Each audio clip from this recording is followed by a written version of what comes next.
You are listening to a True North Eager Beaver media podcast.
The True North Eager Beaver podcasts are proudly brought to you by our founding sponsors, the Miss V Mysteries from Corvid Moon Publishing, your source for science fiction, fantasy, and cozy mysteries featuring a broad diversity of characters. CanadianTarot.com, your uniquely Canadian online eclectic tarot community and forum, and the Peppermaster, hot pepper sauces made from fresh farm ingredients to thrill your taste buds and expand your mind.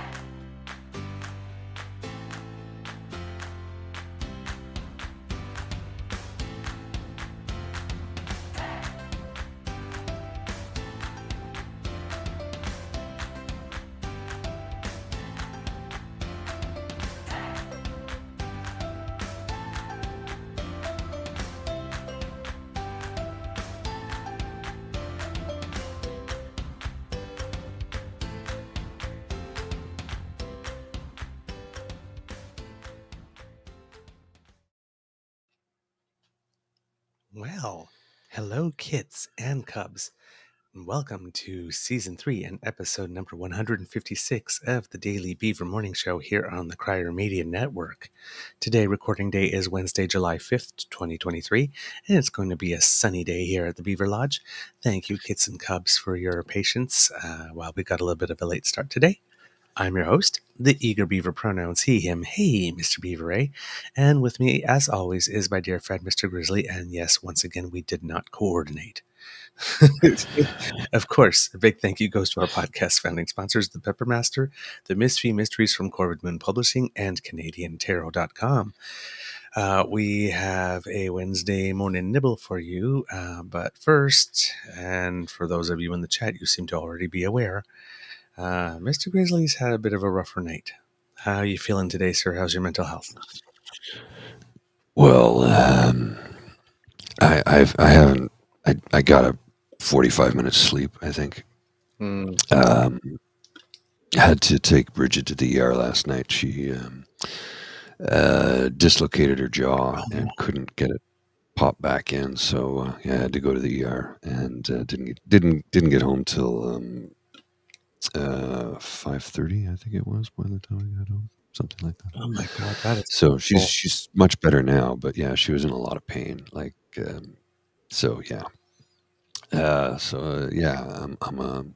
brain is cream cheese right now, so that's where I am. Yep.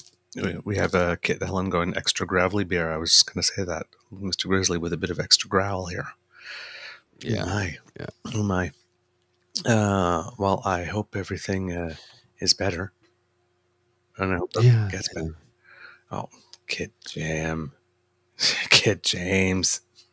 You bad boy. I'm not going to read that online. Naughty.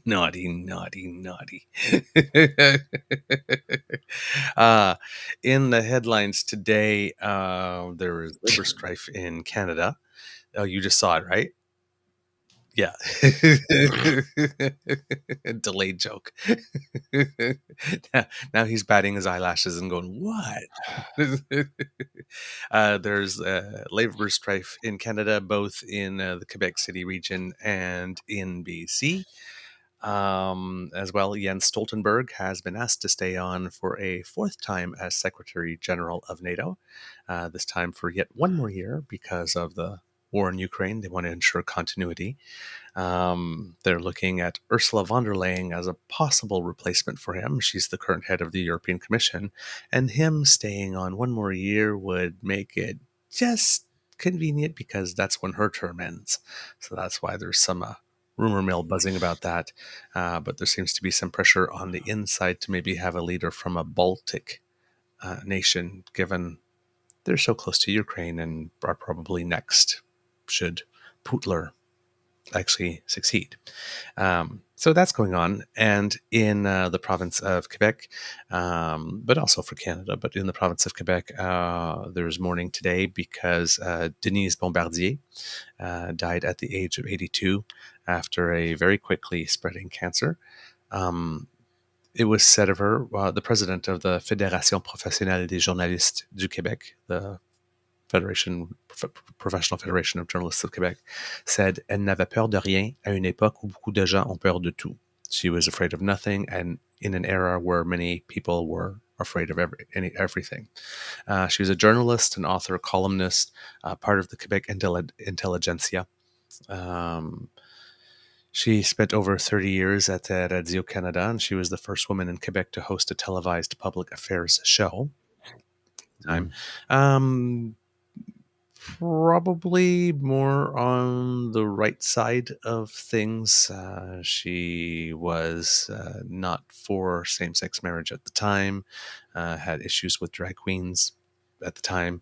One of her final columns got her, well, not one of her final columns for one of the papers for which she wrote got some controversy because she was against accommodations for Muslims in the workplace who needed a place to pray, Okay. for example, and stuff like that. But Did she come around eventually? Not from what I can tell. But during an era also during which Quebec, with the Quiet Revolution and all of that going on, she was a pretty seminal feature in Quebec culture and in Quebec commentary and journalism. So yes, there's a lot of people with elogious things to say about her as she's passed in her contributions to the province and to the nation. She's a recipient of the Order of Canada. But yeah, she maybe resonated maybe more with the older crowd, I would say, in the province than the young. So the pure laine Québécois then maybe may have had Probably more. She was considered to be a woman of conviction, right? And people loved that, even if she said things that would outrage them or enrage them, that she had the courage to say them and the conviction to say them. And it's not necessarily that she was going out of her way to be cruel, but she was very, very anchored in the right as being conservative. Not familiar with her work, to be honest with you. So. Yeah. She wrote, she was a well-known essayist, and she would. So like I'm saying, it's she really was respected, but we have to remember that there's also a time like when Quebec where that was the last province for the church to let go. So Quebec was pretty right until it wasn't. Right. So yeah, it's but for the intelligentsia in Quebec, it's a huge loss on the political right. It is a huge loss as well. So there you go. The show that she had was called Le Point, first of all, with Simon Dirivage. If you're a French Quebecer, you'll know that name because he's a legend in broadcasting. So she was the co-host of that in the 1980s, and then she was given a show called they nicknamed her Madame B.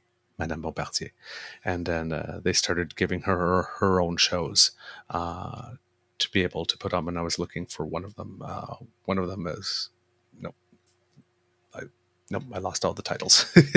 Sorry, Well, there you I go. had noted them, but yes, but she wrote for the Journal de Montréal and Le Devoir, and she even appeared in TV in France back in the day on a very, very popular show called Apostrophe back in the day, which was uh, sort of like it was almost like a book club. We had like four intellectuals Mm. sit around and like this and talk about certain books that they liked, and it was extremely popular in France. And she made some appearances there. So a really big name, but yeah, maybe not as well known in English Canada. So that's going on as well. But the big news, as we said, is labor strife. Labor strife. It seems that, well, not it seems that, it is the case indeed that at the port of Vancouver, in fact, at all over 30 ports in the province of British Columbia, there's a strike that is now in the fifth day. More than 7,400 cargo loaders are off the job. It's estimated that 25% of Canada's imports and exports flow through those ports, and about $800 million in cargo each day for about $225 billion a year in trade. So, of course, this has some people losing their minds. Yeah, well, what the thing that kills me is Flip Flop Boy Pierre Poilievre. And Danielle Smith. The, just the day before, a couple of days ago, was we're all for unions and laborers and workers, except when you strike. Get back to work, you lazy fucks, is basically what they're both saying. Yep, basically. So, They don't care about you. oh, They don't. They don't. And if, you know, I'm going to be passionate about this, but if anybody believes for a split second that Daniel Smith or Doug Ford or Pierre Poilievre or Blaine Higgs or any of these asshole conservative premiers and and party leaders, if you think they give a bloody damn about a working class stiff like me, no, no, no. yep. You are a pawn to them, nothing more. Mm-hmm. So they walked off the job on Saturday, I believe. The major concerns are wages and automation. Um, about a third of all Canada's trade outside of North America passes through the port of Vancouver. It's a huge import-export uh, Mm-hmm. port. About $5.5 billion in disrupted trade a week will be the subject of much consternation. The two sides are far apart, so far apart that the employer walked away from the talks on day 4, saying that nothing could be done in their opinion at the moment. Um, the workers are upset because the port, according to them, is treating longshore workers who worked throughout the entire pandemic with contempt now that they're asking for better salary and conditions. They're worried about contracting out as well as automation and pay. The port workers voted 99.24% in favor of strike action in June. They weren't able to reach an agreement since then, and they issued a 72-hour strike notice on last Wednesday and started their strike at 8 a.m. on Saturday. Now, as soon as there's a strike, with anything involving rail or transport, right? Not before the strike even starts, you get all the business groups. So you got the Canadian Federation of Independent Business, who has Yasmin Gannett speaking for it, saying the federal government must be ready to legislate workers back to the job. Like the strike hadn't even started yet. Right. The last thing the Canadian economy needs is a long-lasting strike at its busiest port. The last thing the economy needs is a long-standing strike anywhere. Like, maybe people trying to block trade at the bridges and the borders. Oh, no, don't. But that was okay, Mr. Beaver. You have to. That was okay because that made Trudeau look bad.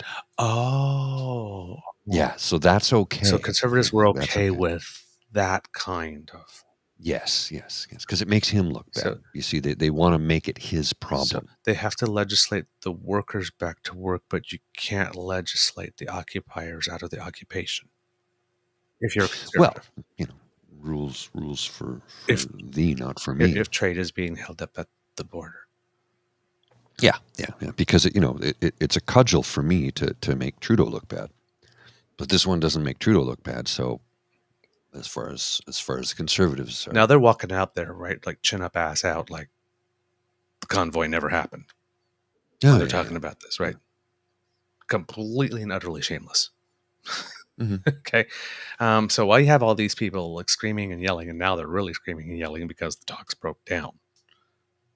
How long is this going to go on? I'm already feeling some pressures. Well, yeah, if you had the next thing off the boat, well, then of course some businessman is going to say, "Gee, some business people are already feeling pressures." Well, yeah, of course. uh, Well, let's not forget how Skippy flip flopped about how great Canada was on Canada Day, and the following day tore it apart because of a strike going on at the Vancouver oh port, yeah, and then got mad at the Minister of Transport because he was talking about his running shoes. But if you read the article, who else was talking about their running shoes in that one of article? his deputy leaders, I believe. Yes, his deputy leader Lanceman. Oh yes, She was talking about her running shoes in the same article, Mi- but he conveniently didn't link the article. He just took a snippet out of it and put it in his tweet. yes, yes. Oh, so Miss Misappropriated Stock Photo 2022 was in Mm, the article, but it's only bad when the liberal was in the yeah. article. Okay. Yeah. Yep.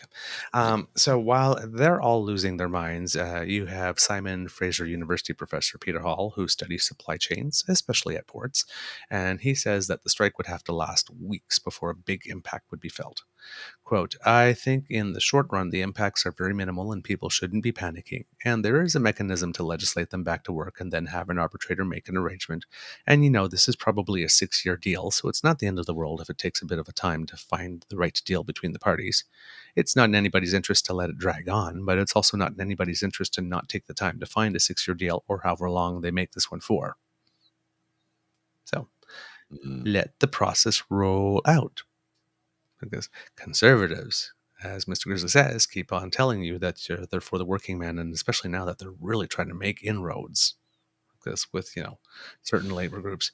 But yeah, until it comes time to pay you what you're worth, then sorry. the second you talk about that, they start talking about back to work legislation. Because now you're coming for rich people's money. You can't do Yeah, that, and we can't have that. as George Santos has No, found out in the United States. we got to keep you in your place. We got to keep you in your place under my boot Uh, heel. I'm just going to take a little side because I love talking about Georgie Girl. Do you know he somebody helped him post bond, right? Uh, Yeah, and yeah, he yeah. said that it was his mother and an uncle. And Yes. then somebody said, "We should know who posted bond for you, given that you basically lie like you breathe, and you know we need to know if who's posting your bond might be somebody you might be protecting." So, of course, all that information is kept under seal. And then the judge said, well, of course, yes, we'll make that stuff public. You have until a certain amount of time to pull out if you like, if you don't Mm, want your name to be public. And that is when we found out that there were not two guarantors, but there were three. mm. The third Who one was the pulled out. third? Do And we know who the third one was? nope, because they pulled out before. And Oh, okay. because mom and the uncle, I believe, are blue collar workers, Very much very so. much so. I think They don't have I the. think the uncle's does floor tiling or something like that. I'm not. I can't remember off the top of my head. I did write it down, but I just said They don't have the yes, funds to exactly. cover this. So the person who had the actual funds withdrew, and then he put three Mm, names, including two relatives, to say, and then publicly said, "Well, yeah, these two relatives are helping me." Mhm. So, for some reason, um, he hasn't been remanded yet Well, I because wonder why currently his that is. bond would appear to not be guaranteed. Hmm. Hmm. Hmm. So, but he tried to fight that, and it was one of those cases again, right? But Donald Trump does that. I know, Dunny. I know that, sweetie. I know that poodle. I Mhm. know Donald Trump. And I know you're trying to follow his game and all that, but you're not white and you're not rich. You're Republican They're and you they're going lie, to use you but you're not white and and you're throw not you rich. away. Yeah. It's like Chris Sky, Yeah. right? The election was rigged and stolen. But oh, yeah, okay. But you're not Trump. So that's Mhm. not going to work for you. And it's not really working out for the guy down there either. Um, So, but back to the strike, you have the International Longshore and Warehouse Union Canada President Ron Ashton saying labor peace in this industry comes from government staying out of the business between a union and their employer. The federal government must stay out of our business if the BCMEA gets their way. That's the BC Maritime Employers Association, I believe.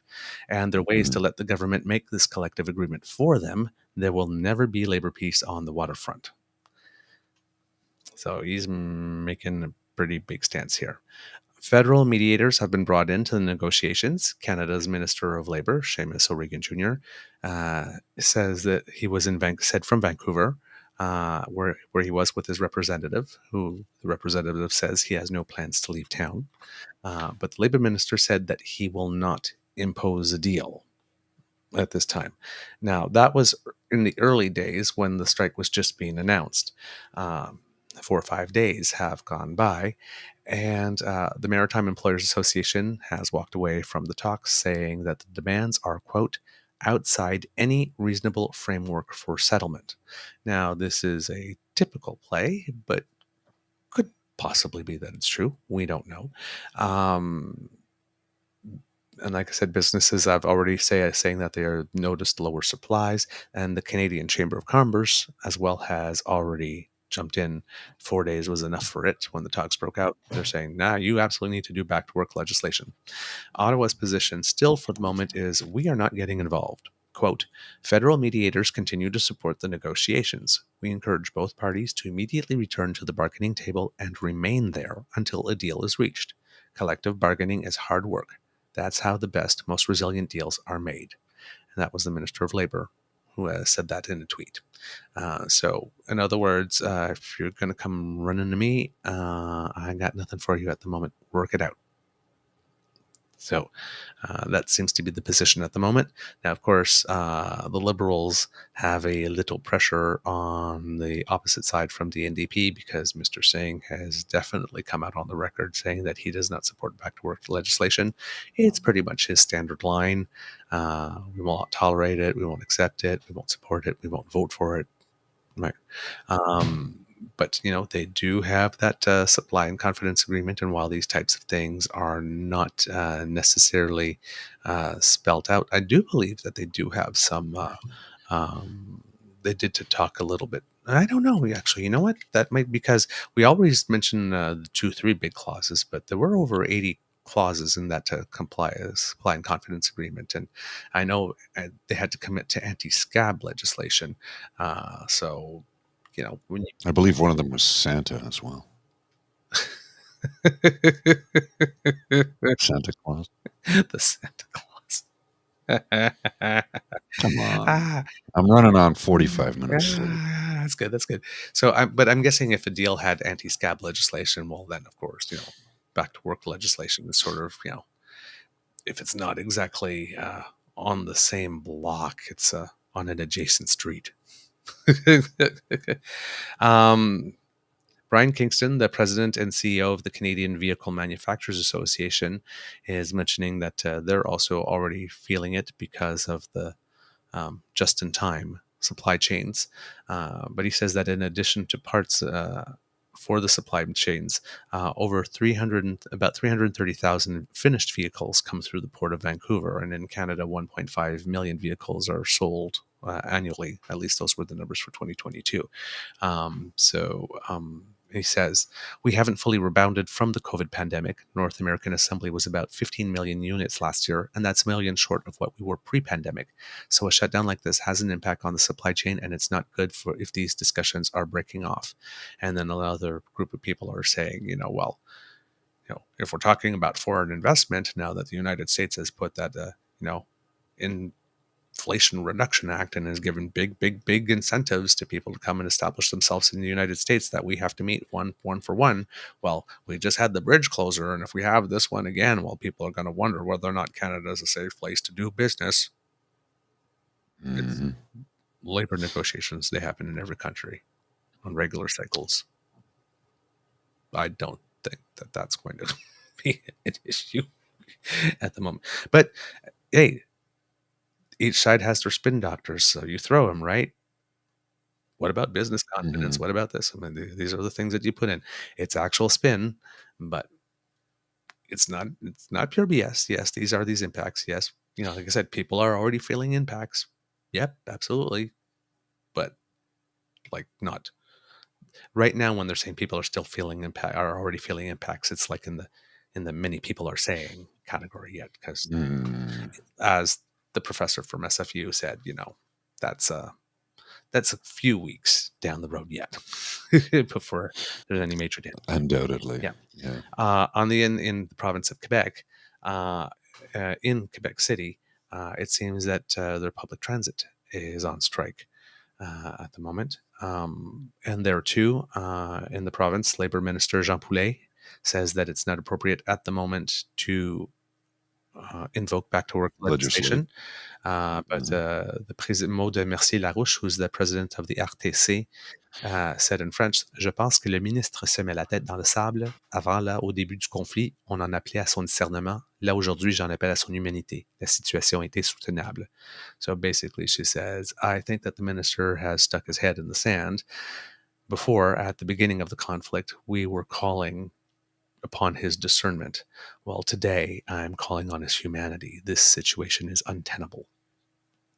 Mm. And of course, this is happening just as the Festival d'été du Québec is about to start. So people Yeah. are hoping that the public transit will be available to get around, because that's a big economic engine for the city, Yes, it is. and especially all the knock-on effects, right, down the line. Um, so Well, let me just back up for a sec mhm. here. What you were talking about, how they're trying to say, this can negatively impact Canada on the global stage when things like this are allowed to occur. Except here's the thing: Frankie Bubbles, which is the nickname for Francois Philippe Champagne. I like that. Yeah, That's Mickey literally his Bubbles. I like nickname. it. If I think so, he kind of digs it. He's an energizer, but he is bubbly. Well, I mean, he's making the case for boring, selling Canada one deal at a time.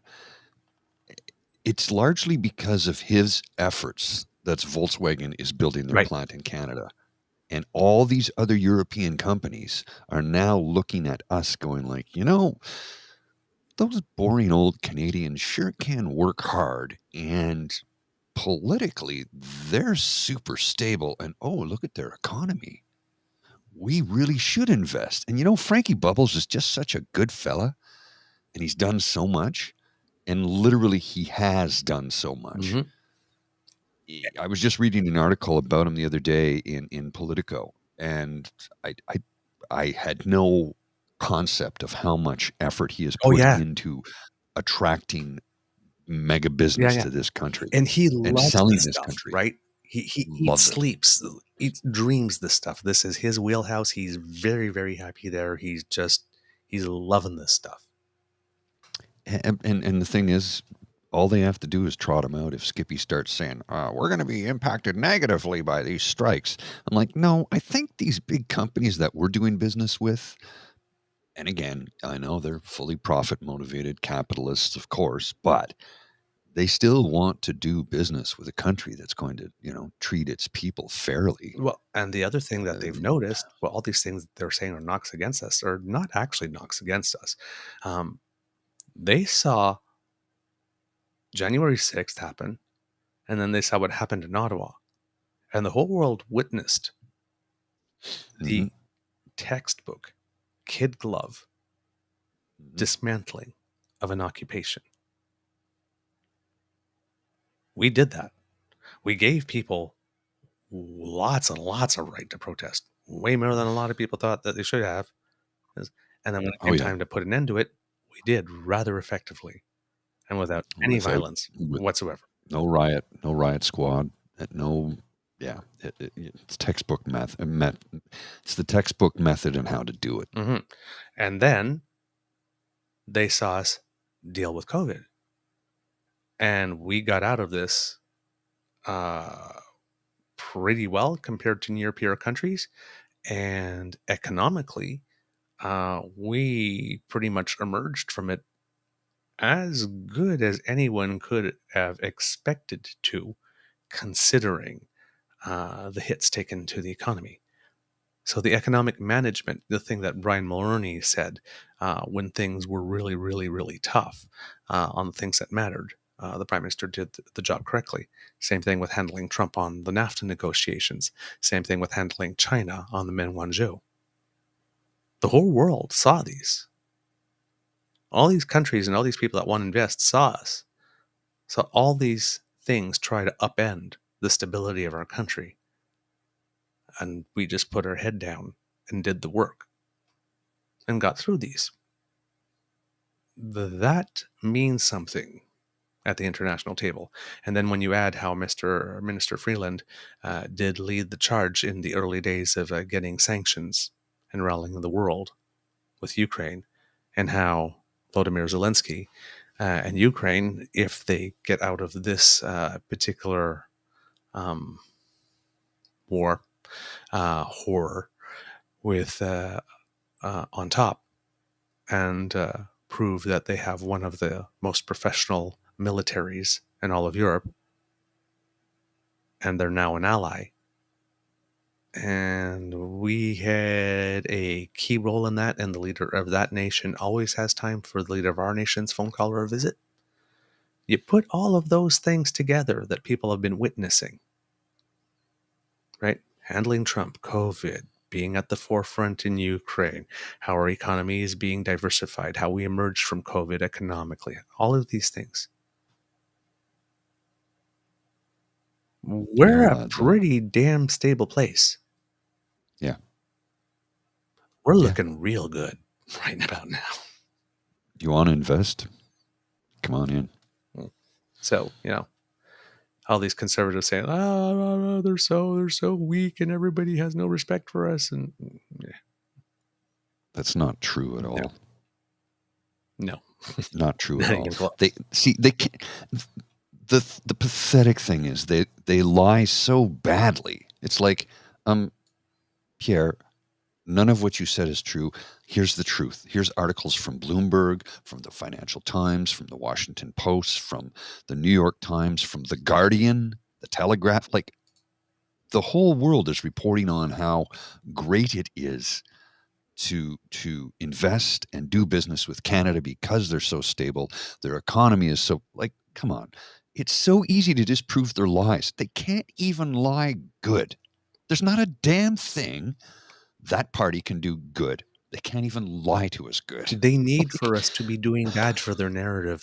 Like, when they yeah. keep on saying they're cheering for Canada to fail, it's almost like they are. Hmm. Yeah. When you cheer Because for they the don't prime give a minister shit. to fail, you cheer for the country to fail. Well, Like, and let's remember, no matter what, Skippy has his golden parachute, right? right? Yeah. If it doesn't Fully work for indexed him, he just pension. goes deuces. I'm out of here, and he moves to his next patronage thing. He doesn't give a shit. Oh well, I tried. Yeah. And who knows? Like this, he might. Well, no, he might have more options than Andrew Scheer because he's a little smarmier. Andrew Scheer can't leave Parliament because he can't do anything else. I mean, he He's didn't got even nothing. finish his No. insurance thing. He literally has nothing to go back to, uh, and that's why he's the punching bag. That's why he's the house leader. He gets sent out to do all the dirty work and look stupid. Hmm. Okay. Yeah. I'll take the bullet. Got to keep that report Okay. hidden. Yeah. Got to keep that report hidden. I mean, especially You since said Andrew's here. 700,000? Yeah, $700 to $900,000, especially since Andrew here sees what's going down in the United States with George Santos. Mhm. Because when the party leaves you, it really leaves you. I have something I wanna share with you, that this is we're gonna migrate to Florida really quickly here Okay. because this popped across my timeline. I think you'll appreciate the hell out of this. So, Secretary Buttigieg on the homophobic DeSantis video talking to CNN. Hmm. I'm going to leave aside the strangeness of trying to prove your manhood by putting up a video that splices images of you in between oiled up shirtless bodybuilders. Mm-hmm. And just get to the bigger issue that is on my mind whenever I see this stuff in the policy space, which is, again, who are you trying to help? Who are you trying to make better off? And what public policy problems do you get up in the morning thinking about how to solve? Like, you know, I had my issues with Mayor Pete for a little bit because I thought a lot of what he talked about was garbage. But anytime I see him with, if he's brought in as a pundit or to make a comment, you really did come up against a smart guy who's got his quiver is full. Let's put it that way. Well, the thing that he does well is that he challenges the framing. And he just, he knocks it out of the park every bloody It's like time. DeSantis is saying, no, like this. We have to do this with the gays, and we have to do that because trans and this. And it's like, what do you think? And he doesn't say, well, I think we should do that trans. It's like, odd that he would do that with images of him putting himself between people, oil men. But anyway, so right, it's the framing. It's the framing. Yeah. He's great at that. He just, if the frame is placed in a way to make you put you on the back foot or respond to something or put like to play the game, dance puppets. This is the song to which I want you to dance. He just turns around. It's the same thing, similar to what somebody will do when you ask a question and somebody turns around. Well, that's not the question. What the real question is, and then you answer the question that you wanted to answer. Right, not the question that was asked. I think the real question here, or I think the real important thing here is, and that's why you just reject the question, and then you say whatever media line you want to say. But in this instance, right, by not rejecting the question, but rejecting the framing, because especially when the framing is bullshit, Yeah, total bullshit. and then you put the proper frame. Like, for example, it's funny that you mentioned that because there was an example that happened right to this morning on Twitter for me, that someone had mentioned that the convoy, right? What's the difference between the strike over there at the ports, right, and the convoy stuff? And the guy was going, well, the convoy stuff was about the right to work. This is about the right to work for more. Surely you can see the difference. There we go. I have it right here for you, Excellent. Mr. Grizzly. And it was like, nope. I'm going to put out a I call BS alert. That is wholly incorrect. Right to work was never at issue. The issue is whether employers can let go or bench employees who refuse to meet the minimum public health requirements of the day to hold a job. The answer to that has always been yes. But it was like Windsor, Coots, and Ottawa were simply about the right to work, while the strike was about the right to make more money. Do you see the difference? And that was in response to a tweet by Diane Marie at Diane Marie Posts, which I highly recommend as a follow. Yes. As an account, by the way. It's amazing how many conservatives are emerging from the woodwork to complain about the damage to the Canadian economy posted by the strike at the Vancouver port, but were silent as tombs over Windsor, Coots, and Ottawa, as I mentioned earlier. So, yeah, just, sliding scale morality. Well, sliding scale of morality. Here's two good quotes from Mayor Pete.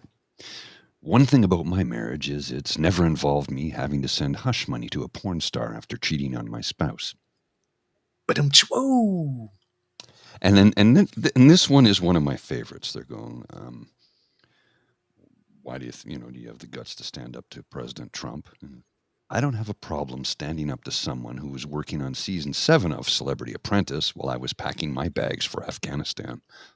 Like, Ba-dum-tsh. Oh, boom. zing. That's how you play the game. He plays it well. That's how you play the game. There's a there's this thing on YouTube that always makes me laugh. If you ever go watch it, it's called a Bonjour Belle or something.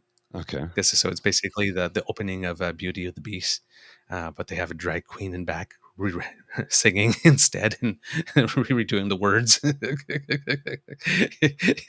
It's not a little quiet, but at one point there's a little kid like this skipping rope like this, and like this bell pats the little kid on the head, right? Good job, like this, and you hear the drag queen back going, "That's how you do it, bitch." It's like, that's how you do it, bitch. Boom. Yes, sir. I love that guy. See, that's a fabulous gay man. Think this, Yeah. and Oh, yeah. he's not a big guy, right? No. And he looks like the Boy Scout next door. He got that baby And face, he speaks like like 6 languages too, I think. Huh? right, right, and so wholesome. Like you said, Mhm. like he is literally, if there was a, when we talked about Barack Obama saying that he had to be like the perfect black president, Mhm. if ever there was a gay president, he'd have to also be a perfect. Like, that's this Yeah. guy. Yeah. Yeah, well, That's this. and he keeps winning people over by his commentary. When you, like you said, he reframes everything. I have one quick clip that was just sent to me a moment ago that I want to put on the screen here in a second, and then we got to wrap because it's like I actually have to go to work, and I don't know how I'm going to function today, but there's not enough coffee in the world for me today. This is the Freedom Convoy, calling Freedom Convoy 2023. Canada Unity. If the 401 is not famous, it's about to be world famous. Get ready. Toronto, Montreal, and Ottawa for the biggest slow roll in history. Well, the 401 doesn't run to Ottawa to begin with. That's the 416 and the 417. The 416 connects to the 417, which becomes the 40 when you cross into Quebec. But Tell me hey, you don't know the culture without knowing the culture. what's a little geography amongst friends? Honk honk Freedom Convoy 20 through 23 is green for 10/8. So August 8th. August 10th, I guess. Yeah, it's August 10th. Starting August, the start launch date is being organized, but he just said it's green for August 8th. Okay. End date when the policies are changed. This will not be a weekend rally, folks. Prepare to dig in every single day for months or as long as it takes. We will not stop until the policymakers change the policies that parents from one side of Canada to the other side of Canada have deemed harmful to kids, and parents are removed from every corner of Canada. Let that sink in. Oh, We are not okay. So holding the line anymore. We are pushing the line back. We will save our children. Save our children. They can't even get the hashtag right. We're not dealing with rocket surgeons here. again, that's probably some, that thing I mentioned about that Facebook account somewhere else in the world that organized two protests in the same city, one for Black Lives Matter and one for not. Yeah. I'm Yeah. guessing that this is the case because that was typed so fast. Let's just crank this out, crank them out, save our children. Really? Save our Like, children. and do you We should notice get that. the Let's inherent? get that trending. Let's get Yeah, that. Save our save the children. children. And um do you notice the inherent flaw in that plan? Uh huh. They're going to do a slow roll that's not going to stop until the policy is implemented, but the destination point of the slow roll is finite. When you start a slow roll with a finite destination, but you say you are going to roll for an indefinite period of time, um, you open the door to the possibility that the period of time will extend beyond the distance of the slow roll, even if you roll as slowly as that vehicle will allow you. Hmm. Not too bright. And you are dealing with the guy that outweighted China on Manguangzhou, if you want changes out of Ottawa. If China couldn't get the guy to bend, good luck with that. Yeah. Oh yeah. Did you know that Save the children. Did you save our chicken? IBEW Local 636 is on strike here in Ottawa. That's Ottawa Hydro, basically. Unionized employees at Ottawa Hydro have been on strike for 7 days, looking for safer working conditions, updated health, paramedical benefits, and fair compensation. So day 7 of the strike says, let's talk. The company has not answered our request to meet since May 25th. That's 40 days. We have repeatedly reached out, but every request has been ignored. Come back to the table. Safety is serious. And you know what? I meant to talk about that last week because it had started last week and I just got sidetracked. And anyway, I want to thank a couple. Tavi G just sent me that link, and the previous was from Argosy Acres. That's their Twitter handles. So thank you both for that. I appreciate it. And we got to wrap up. I gotta shower and change and get into the office because it's late in the morning for me, and I got to be a functioning human being at some point. Oh boy. You know, All right. sometimes it's like I have built-in job security because I'm the only person who does my job, but um, it means I can't take a day off either. Mm. Never make yourself indispensable. You'll never And I get don't promoted. want to be that way. But and I'm trying to actually get somebody trained on staff to do it, but we're too busy. Yep. Yep. So I'm going to schedule something and just say, this is what we're going to do. I'm going to set it up with the boss. I'm going to give a training seminar and a video and get it done so that, if I have a sick day or a day like today could have been a great personal day because I'm Mm. exhausted, Mm-hmm. Anyway, that's my personal issue that I have to fix. Anyway. Well, kids, that's the end of this episode of the Daily Beaver podcast. We hope you love listening to us because we love making this for you. Please send a little burst of energy to Mr. Grizzly. You're going to Please. need it for the day. Yeah, yeah. Remember that sharing is caring and word of mouth is priceless. Let your peeps know about us. Thank you very much. And because democracy is something that you do, please, please, please write your MPs, your senators. Remember, it's free. Have some comments. Put the postal code on. Darn, I used to remember it. I was trying to remember it off the top of my head, so I can just mention it. And I think it's K1. K1A. K1A. I can't remember the rest of K1A. it. Yeah, OGO, but yeah, don't quote me on that one. If you really like this podcast, and of course donate to the Red Cross, please. If you really like this podcast, you can find us on the Crier Media Network as well as all Beaver Grizzly friendly platforms. Stars and reviews are greatly appreciated, and we love to hear from you. So please reach us at our Facebook at True North Eager Beaver, our Thanks, Twitter Alan. feed at True Eager, and by email at truenortheagerbeaver@gmail.com. There you go. Yes, absolutely. Yes, thank you, Kitty Lane. Have a beyond awesome day, everyone. And remember to smash that button before you leave. And you can do that on our True North Eager Beaver Media Incorporated YouTube channel. That helps us out big time. Thank you very much to all of you who do. If you'd like to get something from us as soon as it comes off the bandwidth via our pod page, that is podpage.com/the True North Eager Beaver. Individual words, lowercase letters with a hyphen between each one of them. And that's how you can subscribe to us. We can't do this without your kind and generous support. And we did have a tip come in yesterday, but since you got to go, we'll mention it, give it more credit on the next show. So if you feel that we've done a particularly good show for you today, if you're watching, you can scan the QR code by Mr. Grizzly's head there. And if not, you can go to ko-fi.com/eagerbeaver, lowercase letters, all in one word. And that's where you can make your contribution to our emergency hydration fund. That keeps us going. And today I'm handing my contribution over to this guy over here. Yeah. He Suffering. Yeah. needs it. He needs it. All right. So, yeah. Don't buy me a hot chocolate. Buy him an extra coffee. Perhaps some From the Beaver espresso. Lodge. Pardon? Perhaps some espresso. I make it back there with a little bit of twist. You should try it. You like it. Do you remember that from Beverly Hills Cop? No, I missed that one. I don't think the Beverly Bronson Pinchot when he yes. when he Yes, shows up okay. at the art gallery. Yes. Would you like an Yes. espresso? It's nothing. I make it for you back there. It's a little tiny. You should try it. It's good. Yes.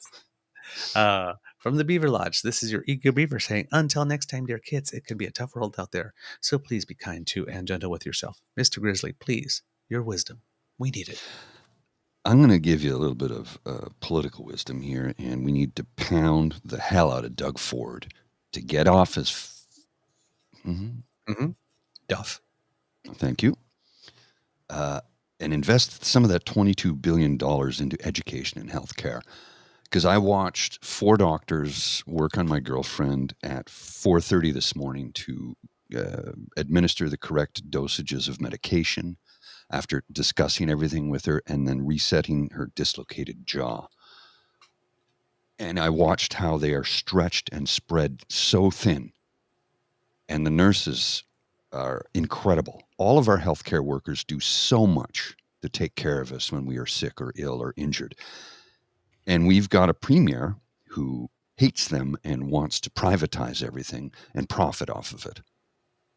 So fuck Doug Ford and thank a healthcare worker and write to Doug Ford and tell him you want that $22 billion invested in public healthcare and public education. All right. There you go. Listen to your Mr. Grizzly. Mr. Grizzly, please roll the credits.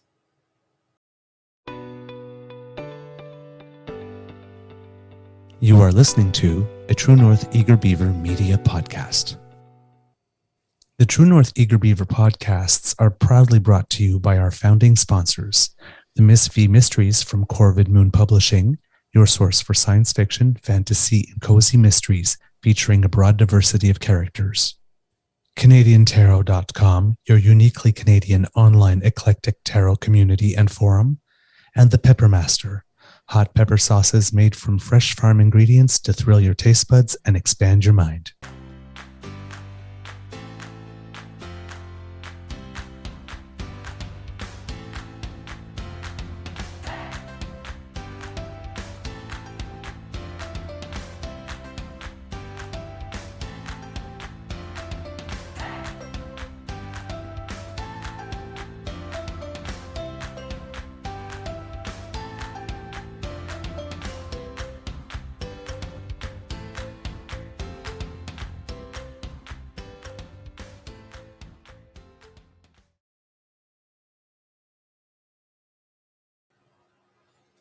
And Mr. Grizzly, I know it's not the one that you had probably hoped for, but happy birthday.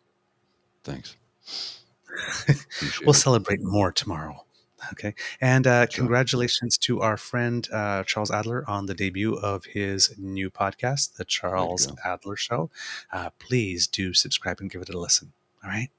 See you soon. Bye. Take care.